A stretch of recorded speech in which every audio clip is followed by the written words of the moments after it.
तो बच्चों, पिछले लेक्चर में आपने पढ़ा कैपेसिटर के बारे में। आपने पढ़ा स्पेशली जो सिलेबस में है, वैसे तो कैपेसिटर कई शेप के होते हैं। स्फेरिकल कैपेसिटर हैं, सिलेंड्रिकल कैपेसिटर हैं, लेकिन आपके सिलेबस में, खासकर स्कूल वाले सिलेबस में, आपके पास है पैरेलल प्लेट कैपेसिटर। इसी पेज के ऊपर आपको बता दूं, कैपेसिटर की ये नोटेशन होती है। अगर मैं आपको कहूं कि ये किस चीज़ की नोटेशन है सर्किट डायग्राम के लिए, तो ये कैपेसिटर की है। और यहाँ से थोड़ा डिफरेंस फील करना, यहाँ पर एक बड़ी लाइन और एक छोटी लाइन है, और आप जानते हैं ये किसी सेल की ईएमएफ होती है। इसमें और इसमें कंफ्यूजन ना करें। और अगर आपके पास किसी भी कैपेसिटर में ऐसे लाइन शो कर रहे हैं, तो ये कैपेसिटर को ही रिप्रेजेंट कर रहा है, लेकिन वेरिएबल कैपेसिटर।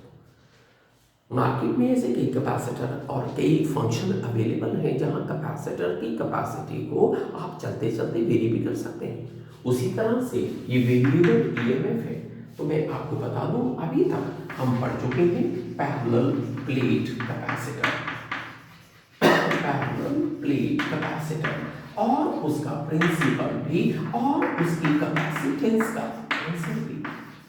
एक बात गौर करना बच्चों, आपके इस कैपेसिटेंस में जो चीज़ आपको कॉम्पिटिटिवली याद रखनी होती है कि जो सी का फाइनल आंसर होता है वो उसमें क्यू हमेशा एब्सेंट होता है, जो डेफिनेटली मैं आपको फिर एक्सप्लेन करूंगा क्यों, क्योंकि थ्योरेटिकली भी समझना है। और ये आपके पास एक ऐसी कैपेसिटी है, ध्यान देना, इसका नाम आपके सामने। अब क्यू एब्सेंट होने के पीछे राज क्या है? कैपेसिटी के इस आंसर में आपको एक बड़ी कंफ्यूजन होती है कि कैपेसिटी तो चार्ज स्टोरेज कैपेबिलिटी है, तो चार्ज वर्ड तो आया ही नहीं। ध्यान देना, मैं एक एग्जांपल देता हूं बच्चों। मान लो मैंने ये एग्जांपल पहले भी दी थी, मेरे पास एक 15 लीटर की बकेट है। बच्चों बता सकते हैं इसकी कैपेसिटी कितनी है? तो आंसर है 15 लीटर। पर बच्चों बताएं, क्या मैंने इसमें भी पानी डाला? मैंने इसमें पानी नहीं डाला, फिर भी इसकी कैपेसिटी तो 15 लीटर है। बताएं, अगर इसमें 1 लीटर पानी डाल भी दूं, अब बकेट की कैपेसिटी कितनी गिनी जाएगी? Still 15 litre. जैसे बकेट की कैपेसिटी उसमें डाले गए पानी के अमाउंट पर डिपेंड नहीं करती, उस बकेट की शेप एंड साइज पे डिपेंड करती है, उसी तरह से कैपेसिटर की कैपेसिटी चार्ज पे डिपेंड नहीं करती, उसकी शेप एंड साइज पे डिपेंड करती है। आप चार्ज ऐड करते हैं, नहीं करते हैं, कम करते हैं, ज्यादा करते हैं, कैपेसिटर कहता है मेरे को कोई प्रॉब्लम नहीं है, मेरी तो टोटल कैपेसिटी ये है। लेकिन अगर अब हम थोड़ा सा आर्टिकल में एक चेंज लाएं, आपने एक पैरेलल प्लेट कैपेसिटर पढ़ा, अब हमारा मन कर रहा है कि कुछ ऐसा करें जिससे हमारे कैपेसिटर की कैपेसिटी और बढ़ जाए। तो आओ एक आर्टिकल को देखें जो हमारे सिलेबस का ही है कि क्यों ना एक कैपेसिटर को हम फिर स्टडी करें, लेकिन इसके अंदर कुछ कंडक्टर डाल के, क्यों ना इसके अंदर कोई कंडक्टिंग शीट डाल दें। क्यों डाल रहे हैं? डेफिनेटली आपको कोई फायदा होने वाला है। आओ देखें क्या है ये आर्टिकल। सो बच्चों, वन मोर थिंग, अगर आपके पास एक पैरेलल प्लेट कैपेसिटर है जिसको आपने स्टडी कर लिया, अब हम फिर एक पैरेलल प्लेट कैपेसिटर को ही स्टडी करने लगे हैं, लेकिन ध्यान से सुनना, जिसके अंदर एक कंडक्टिंग स्लैब भी है। एक बार चेक करते हैं। अब थोड़ी देर पहले आप किसी लेक्चर में पढ़ रहे थे कि अगर आपके पास एक पैरेलल प्लेट कैपेसिटर है जहां पर एक इलेक्ट्रिक फील्ड आपने स्टडी किया जो कि इन प्लेटों के बीच में था एट ए डिस्टेंस डी, तो आपने इसकी कैपेसिटी पढ़ी है। अब आर्टिकल के अकॉर्डिंगली क्या करने लगा हूं, कैपेसिटर फिर बनाने लगा, पॉजिटिव नेगेटिव वाली वही शीट्स, लेकिन इनके बीच की डिस्टेंस को भी चेंज नहीं कर रहा हूं। लेकिन बताएं, इसके बाद मैं इसमें क्या ऐड कर रहा हूं, एक कंडक्टिंग शीट। पिछले चैप्टर से अब बार बार पढ़ रहे हैं कि ये एक कंडक्टिंग शीट बोली। आपके पास एक इलेक्ट्रिक फील्ड था जिसके बेस के ऊपर आपने आर्टिकल किया, लेकिन जैसे ही कंडक्टिंग शीट डाली, अच्छा बच्चों बताना, कंडक्टिंग शीट डालते ही कंडक्टर के अंदर इलेक्ट्रिक फील्ड कितना होता है? Yes, you are very clear, yes, conductor के अंदर इलेक्ट्रिक फील्ड नहीं होता।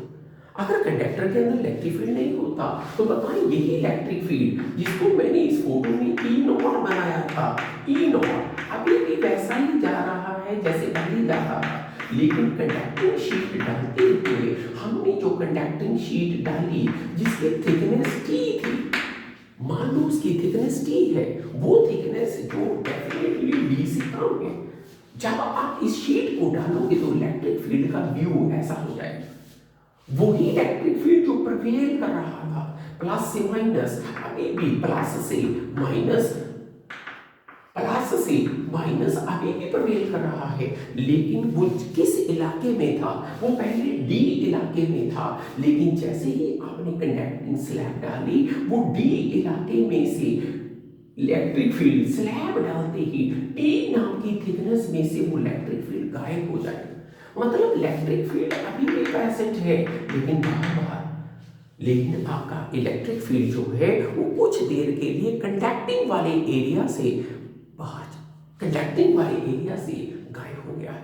आओ चेक करें इसकी कैपेसिटी कितनी बनेगी।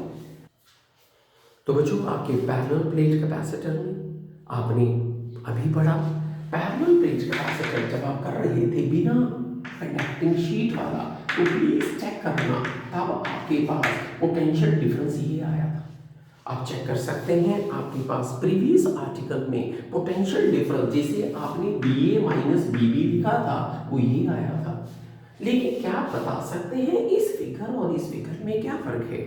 यहाँ पोटेंशियल डिफरेंस जो आपके पास अभी भी आया है उसमें electric field E not present है, लेकिन पहले वो इलेक्ट्रिक फील्ड d डिस्टेंस में प्रेजेंट था, अब वो इलेक्ट्रिक फील्ड जिस डिस्टेंस में प्रेजेंट है बस एक चीज का फर्क पड़ा है, वो अब d माइनस t में प्रेजेंट हो गया। बताना इसका नेट डिस्टेंस कितना था इलेक्ट्रिक फील्ड का जहां वो प्रेजेंट था, वो था d।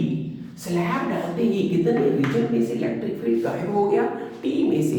इलेक्ट्रिक फील्ड वही है लेकिन वो थिकनेस जिसमें वो अवेलेबल था वो पहले d थी, अब वो d माइनस t है। अब देखें इससे कैपेसिटी को क्या फर्क पड़ता है, तो फर्क बस इतना सा पड़ा कि आपकी इलेक्ट्रिक फील्ड की जो अवेलेबिलिटी थी जो d डिस्टेंस में थी वो अब d डिस्टेंस में नहीं रही, क्योंकि इसमें से d थिकनेस का जो E है वो गायब हो गया। मतलब अब आपका E नॉट इतनी थिकनेस में अवेलेबल है।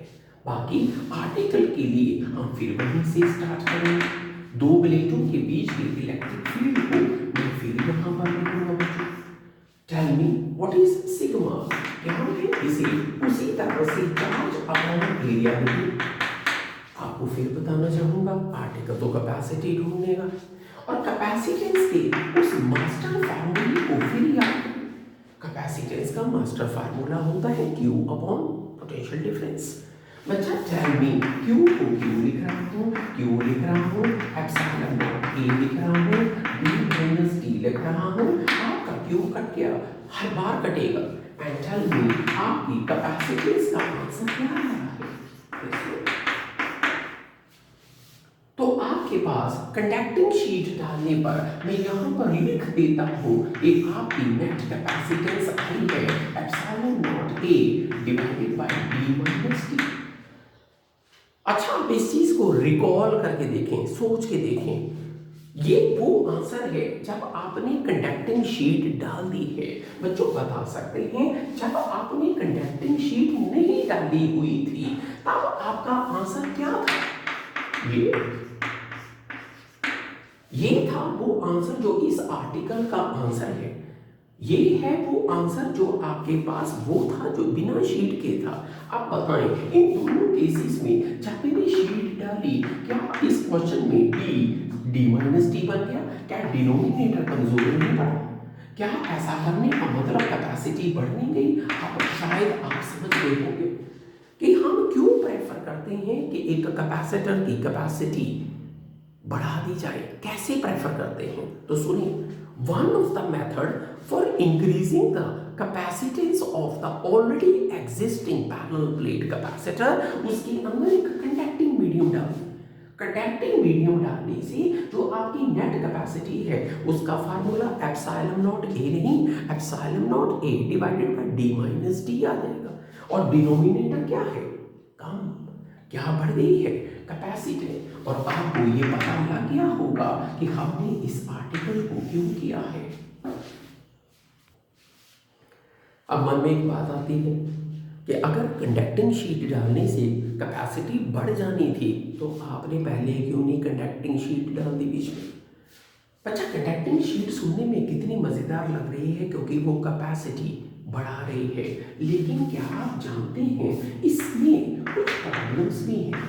ये आपका वो पैरेलल प्लेट कैपेसिटर है, आपने शीट डाली, डेफिनेटली आपकी शीट डालने से कैपेसिटी बढ़ गई, लेकिन होता क्या है प्रैक्टिकली, जब आप कैपेसिटर की रफ हैंडलिंग करेंगे, रफ हैंडलिंग का मतलब अगर आप शीट डालेंगे और गलती से आपकी कंडक्टिंग शीट कहीं इधर उधर टच कर गई, तो अगर आपकी ये कंडक्टिंग शीट इधर उधर टच कर गई तो आप जरा सोच के बताएं, अगर ये शीट जिसको मैंने यहाँ पर दूर दूर रखा है अगर ये टच कर गई तो बेसिकली इस जगह का पॉजिटिव चार्ज और नेगेटिव चार्ज को एक कंडक्टिंग रास्ता मिल जाएगा और आपका सारा पॉजिटिव स्टोर चार्ज तो न्यूट्रलाइज हो गया। तो फिर बचा क्या, बात को समझने की कोशिश करें। हम पैरेलल प्लेट कैपेसिटर में कभी प्रैक्टिकली ये प्रेफर नहीं करते कि शीट डाली जाए। इवन शीट डालने से, कंडक्टिंग शीट डालने से कैपेसिटी बढ़ती है, बट प्रैक्टिकली हमें इसका कोई फन नहीं। और ज़्यादा प्रॉब्लम क्या है कि गलती से अगर वो कहीं कंडक्टर इधर उधर टच कर गया और शीट आपस में ज्वाइन हो गई तो पॉजिटिव नेगेटिव चार्ज जो शीटों के ऊपर ऑलरेडी स्टोर है तो न्यूट्रलाइज हो जाएगा। सो इन एस्पेक्ट को भी ज़रूर देखें।